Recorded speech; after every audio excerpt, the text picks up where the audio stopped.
Today's I Still Love Car Audio and Car Audio Tech Stuff knowledge drop is about clipping and distortion.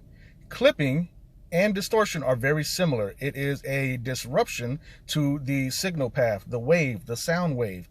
Your sound wave going into your amplifier or coming from your amplifier into your speakers should be smooth. It should be a smooth wave. If you looked at it on a sine wave, or if you looked at the sine wave on an oscilloscope, you would see the sound wave should be very smooth.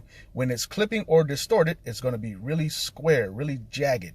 So look at clipping and distortion kind of like automobiles. You have your tachometer and it shows, RPMs all the way up to 8, 9, 10,000 RPMs depending. But when it's in the red, it starts to clip.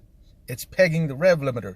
That's clipping the signal. It's the same thing. You're sending a dirty signal, not a smooth signal, into your amplifier or your speakers, and that's how you clip your amplifier or distort your speakers.